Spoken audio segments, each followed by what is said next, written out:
spoon test.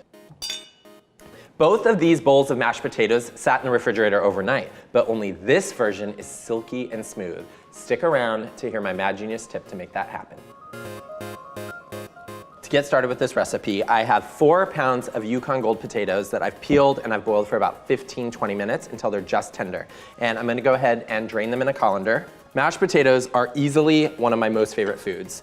Of course, they do have one flaw, that they can't be made in advance, which is why I love this Mad Genius tip so much. The reason they can't be made in advance, you might be wondering, is because of butter, which we're still using in this recipe because it adds a ton of flavor. But what happens is when you add butter to the potatoes and then chill them, they solidify in the refrigerator and it makes it really hard to reheat them. But like I said, we're still incorporating it in this recipe because it adds a ton of flavor. So to the hot pot, I'm adding 1.5 sticks of unsalted butter. And I'm adding about 1 1/4 to 1.5 cups of milk, half and half cream, whichever you prefer. Add that right in there. And I'm gonna go ahead and put this over low heat just to melt the butter. Okay, while that heats up, I'm gonna go ahead and get started with the potatoes. I'm going to rice them because I love the texture it brings, but you can also mash them if you only have an everyday masher. This is a ricer.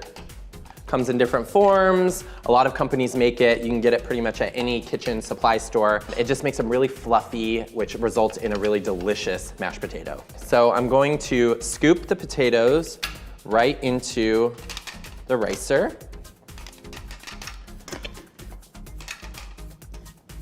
And you just squeeze the potatoes right into your bowl. And you just keep repeating that until you get through all the potatoes. I whip it, I crush it, I rice it. All forms of mashed potato are my best friend. Okay, let's get rid of this. And we are going to grab this delicious, buttery, milky mixture, and I'm gonna go ahead and pour it right on top. All right, so I've added my butter and my cream, and now for the Mad Genius tip. Like I said, we incorporated butter. But in this version of mashed potatoes, I substitute some of the butter for mayonnaise. Why would you do that? Well, because mayonnaise doesn't get firm when you refrigerate it. So you can incorporate it into the potatoes, like I'm gonna do now, and even when the potatoes are cold, they're gonna stay super silky, super soft, super light, plus reheating is a breeze. So you're gonna fold it gently just to get all of that mayonnaise and butter and milk incorporated, and season it generously with some salt and white pepper. Little pepper, which is like magic dust. And you are ready.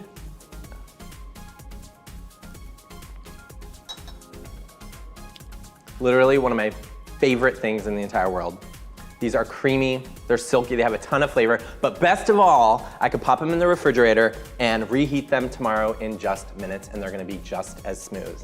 So let me know what you think of these in the comments, and don't forget to tag whoever in your family is responsible for making the potatoes this year.